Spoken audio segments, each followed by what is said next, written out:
तो आज का जो टॉपिक है वो थोड़ा अलग टाइप से आपको देखने को मिलेगा, जिसमें कि हम बात करने वाले हैं अगर हमारे पास हेवी वोल्टेज का एम्पलीफायर है, जैसे कि 8000 वाट का एम्पलीफायर है या फिर 7000 वाट का एम्पलीफायर है, तो हम जो है कम वोल्टेज का टॉप कैसे चलाएंगे। जैसे कि एग्जांपल के लिए हम यहाँ पर 3 एम्पलीफायर के ऊपर बात करेंगे, क्योंकि कमेंट भी यहाँ पर कुछ इसी प्रकार से आया हुआ है, जैसे कि आप कमेंट देख सकते हैं। जैसे कि यहाँ पर है MT2201, एनलैब्स का X7, एनलैब्स का X8D, जो कि मॉडल आप जानते हैं। लगभग 7000 वाट से लेकर के 8000 वाट का एम्पलीफायर है, तीनों एम्पलीफायर। और यहाँ पर और भी बहुत सारे ब्रांड में आपको एम्पलीफायर मिल जाते हैं, तो वो आप समझ सकते हैं। जैसा मैं आपको बताऊंगा उस प्रकार से आप जो है अपने टॉप को रन करा सकते हैं। कम वाटेज का टॉप आप हेवी वाटेज के एम्पलीफायर में भी आप चला सकते हैं। इसका कनेक्शन कैसे होगा वो सारी चीज़ हम बात करने वाले इस वीडियो में, तो वीडियो को लास्ट तक देखिएगा। सारा डिटेल्स मैं आपको बताने की कोशिश करूंगा इस वाले वीडियो में। सो यहाँ पर पहले हम बात करते हैं एम्पलीफायर के ऊपर। तो यहाँ पर हम लेने वाले हैं NX Edu का MT2201, और लगभग तीनों एम्पलीफायर का जो भी कमेंट में यहाँ पर है X7, X8 का जो मॉडल आता है एनलैब्स का, लगभग तीनों एम्पलीफायर का थोड़ा बहुत डिफरेंस है। 200-400 वाट का आउटपुट के ऊपर डिफरेंस है, लेकिन लगभग इतना ही आउटपुट आपको देखने को मिल जाता है। MT2201 का जो आउटपुट है 8 ओम्स के ऊपर 2250 वाट का पर चैनल आउटपुट, 4 ओम्स के ऊपर 3600 वाट का पर चैनल आउटपुट, और 2 ओम्स के ऊपर 4000 वाट का पर चैनल आउटपुट हमें देखने को मिल जाता है।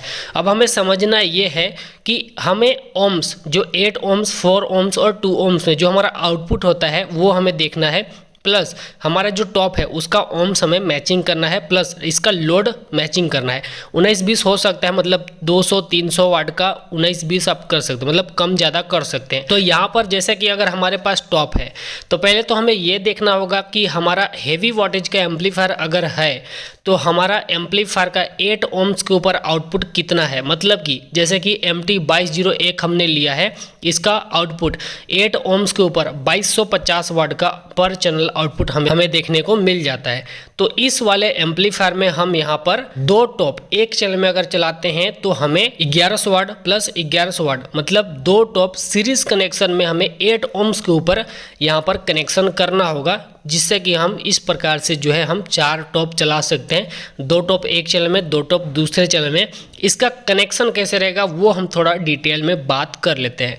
तो यहाँ पर आपका जो टॉप का स्पीकर होगा वो यहाँ पर 500 वाट या फिर आप 550 वाट का भी रख सकते हैं, या फिर आप 600 वाट का भी रख सकते हैं। कुछ इस प्रकार से आप रख सकते हैं, थोड़ा बहुत ऊपर नीचे कर सकते हैं। तो यहाँ पर आपका जो स्पीकर होगा वो यहाँ पर सभी स्पीकर लगभग 8 ओम्स का स्पीकर आपको देखने को मिलता है, जो कि टॉप में हम लगाते हैं। टॉप हमारा पैरेलल कनेक्शन में 4 ओम्स के ऊपर हमारा एक कॉलम बनता है, लेकिन हम इसको सीरीज कनेक्शन करके 16 ओम्स बनाने वाले हैं एक टॉप को। तो इसका कनेक्शन कैसे होगा, जैसे कि हमारा टॉप में 2 स्पीकर होता है, इसका सीरीज कनेक्शन सिंपल होगा। जैसे कि प्लस और माइनस जो हमारा स्पीकर को होता है उसका सेम हमें उल्टा कनेक्शन करना है। जैसे कि एक स्पीकर का जो माइनस रहेगा वो हमें बाहर दे देना है, मतलब बॉक्स के बाहर एम्पलीफायर में हम उसको कनेक्शन करेंगे, और दूसरा स्पीकर का प्लस उसको हमें दे देना है, उसको बाहर निकाल देना है। या फिर हम यूँ कहें कि हम उसको एम्पलीफायर में देंगे, तो एक स्पीकर का माइनस और दूसरे स्पीकर का प्लस ये हमारा एम्पलीफायर में जाएगा, और हमारा जो स्पीकर का प्लस और माइनस जो हमारा बच रहा है दोनों स्पीकर में से, तो उसको हम आपस में कनेक्शन कर देंगे। मतलब प्लस और माइनस को हम इसमें कनेक्शन कर देंगे, और हमारा जो दोनों स्पीकर में से एक एक पॉइंट बचता है नेगेटिव और पॉजिटिव, वो हम एम्पलीफायर में दे देंगे। तो कुछ इस प्रकार से जो है हमारा सीरीज कनेक्शन कंप्लीट हो जाता है, और इसका जो ओम्स होता है वो दुगना हो जाता है। मतलब 8 ओम्स का एक स्पीकर है, 8 ओम्स का दूसरा भी स्पीकर है, तो हम सीरीज कनेक्शन करेंगे तो 16 ओम्स हमारा बन जाता है। तो हम कुछ इस प्रकार से चारों टॉप का कनेक्शन करेंगे, और यहाँ पर इसमें जो आपका ओम्स बनेगा वो कैसे बनेगा, जैसे कि हमारा एक टॉप 16 ओम्स का बन रहा है, दूसरा टॉप भी 16 ओम्स का बन रहा है। इसको अब अगर हम पैरेलल कनेक्शन करते हैं, जैसे बाहर हमारा जो प्लस और नेगेटिव, मतलब माइनस और प्लस जो हमारा वायर निकल रहा है दोनों बॉक्स में से, उसको सिंपली हमें प्लस और माइनस में लगा देना है। जैसे हम पैरेलल कनेक्शन करते हैं वैसा ही आपको बाहर कनेक्शन करना है। अंदर का कनेक्शन सीरीज में रहेगा और बाहर का कनेक्शन पैरेलल में रहेगा। कुछ इस प्रकार से आपको कनेक्शन करना है। तो यहाँ पर आपका 2 टॉप जब पैरेलल करेंगे तो आपका ओम्स जो बनेगा वो 8 ओम्स बनेगा। मतलब पैरेलल करते हैं तो सीधा आधा हो जाता है, मतलब 16 ओम्स का जो यहाँ पर 2 कॉलम हम जो ऐड करेंगे पैरेलल में, तो ये आधा हो जाएगा, मतलब पैरेलल हो जाएगा। तो कुछ इस प्रकार से 8 ohms के ऊपर हमारा 2 कॉलम काम करने वाला है। और इसी प्रकार से हम जो है एम्पलीफायर में 4 टॉप चला सकते हैं। 8000 वाट के एम्पलीफायर में हम 1100 वाट यू बोले या फिर आप 1200 वाट का भी बोल सकते हैं, 1000 वाट का भी बोल सकते हैं। तो 1000 वाट से लेकर के 1200 वाट का 4 टॉप हम कुछ इस प्रकार से चला सकते हैं। तो कुछ इस प्रकार से जो है आपको समझ में आ गया होगा कि हम किस टॉपिक पर बात कर रहे हैं या फिर कैसे मैंने आपको बताया वो आपको समझ में आ गया होगा। काफ़ी ईजिली मैं आपको तरीके से बताया हूँ।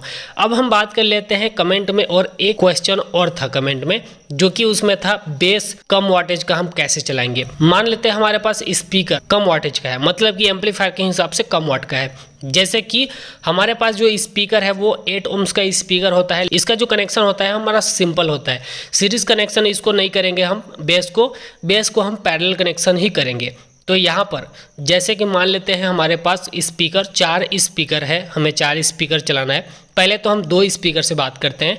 तो अगर हमारे पास 2 स्पीकर है और हमारे पास 8000 वाट का एम्पलीफायर है, हमारे पास है 1200 वाट का स्पीकर। सपोज मानिए कि 1200 वाट का स्पीकर आपके पास है, 2 स्पीकर। तो 1200 वाट का 2 स्पीकर है तो आपको चलाना है एक चैनल में, मतलब कि एम्पलीफायर आपका 7 से लेकर के 8000 वाट का एम्पलीफायर होगा। जैसे कि हमने एग्जाम्पल में ले रखा है MT2201। हमारे पास 1200 वाट का 2 स्पीकर है, तो उसे हम कैसे चलाएंगे। तो हम इसे पर चैनल एक स्पीकर नहीं लगाएंगे, इसको हम 2 स्पीकर पैरेलल कनेक्शन में एक चैनल में लगाएंगे। और एम्पलीफायर का जो आउटपुट होता है वो हमें ध्यान में रखना है। एम्पलीफायर का आउटपुट हो जाता है 3600 वाट, मतलब 3600 वाट। हमारा लोड कितना हो रहा है, हमारा लोड जो है वो लगभग 24 वाट बन रहा है, मतलब 2400 वाट का लोड हम दे रहे हैं एम्पलीफायर में। तो अब हमें यहाँ पर ये देखना है कि एम्पलीफायर का जो वॉल्यूम होगा उसे हमें कम रखना है। जैसे कि एम्पलीफायर का जो आउटपुट होता है वो यहाँ पर आपको फुल वॉल्यूम में आपको विदाउट क्लिप का आउटपुट यहाँ पर मेंशन किया जाता है। तो यहाँ पर अगर हम एम्पलीफायर में कम आउटपुट या फिर हम यूँ कहें कि कम साउंड अगर हम देंगे तो हमारा एम्पलीफायर भी कम आउटपुट निकालेगा, जो कि 3600 वाट आउटपुट नहीं निकालेगा अगर हम इसको कम वॉल्यूम में चलाते हैं। तो हम कुछ इस प्रकार से जो है बेस स्पीकर भी चला सकते हैं कम वाट का। एग्जांपल के लिए जैसा कि मैंने आपको बताया 1200 वाट का 2 स्पीकर एक चैनल में लगाएंगे तो इसका जो साउंड रहेगा वो हम लगभग 60% के आसपास हम इसको खोलेंगे, मतलब कि 50% खोलेंगे। प्लस मिक्सर से भी वैसे ही आपको साउंड देना है। मिक्सर का जो आपका आउटपुट लेवल इंडिकेटर होता है उसको भी लगभग आप 60% के आसपास ही उसको जो है आउटपुट दीजिए मिक्सर से। तो कुछ इस प्रकार से जो है आप चला पाएंगे। तो मान लेते हैं अगर आपका एम्पलीफायर का आउटपुट या फिर कभी कोई साउंड बढ़ा दिया या फिर जो भी हो, तो यहाँ पर अगर किसी कारणवश अगर आपका साउंड बढ़ जाता है तो आपका स्पीकर डैमेज होने का चांस जो है वो काफ़ी ज़्यादा रहेगा। लेकिन अगर आप सही ढंग से चलाते हैं, कम साउंड में चलाते हैं, तो आप चला सकते हैं। जैसे कि मैंने आपको बता दिया है लगभग 60% का आउटपुट आपको देना है, उससे ज़्यादा आपको नहीं देना है। तो कुछ इस प्रकार से आपको डिटेल्स आपको देखने को मिल जाते हैं। तो यहाँ पर डिपेंड होता है कि स्पीकर आपका कितना वाट का है। जैसे बेस स्पीकर आपका है तो उसके ऊपर डिपेंड करता है कि स्पीकर का वोल्टेज कितना है, हमें वॉल्यूम कितना खोलना है। अगर आपके पास स्पीकर 1500 वाट का स्पीकर है तो आप इसमें एक चैनल में 2 स्पीकर हम लगा करके यहाँ पर 70 से 80% का आउटपुट जो है दे सकते हैं स्पीकर में। मतलब यहाँ पर गेन खोल सकते हैं, प्लस मिक्सर से भी लगभग 70 से 80% के आसपास जो है हम आउटपुट दे सकते हैं। स्पीकर हमारा कटेगा नहीं। तो कुछ इस प्रकार से जो है आपको यहाँ पर लोड कैलकुलेशन कर लेना है। तो चलिए आज की वीडियो में बस इतना ही था। वीडियो कैसा लगा नीचे कमेंट बॉक्स में बताइएगा। एंड मैं जो आपको समझाने की कोशिश करी आपको समझ में आ गया होगा। फिलहाल कोई भी क्वेश्चन या फिर कोई भी कमेंट हो तो नीचे कमेंट बॉक्स में जरूर लिखिएगा। तो चलिए मिलते हैं अगले वीडियो में, तब तक के लिए जय हिंद, वंदे मातरम।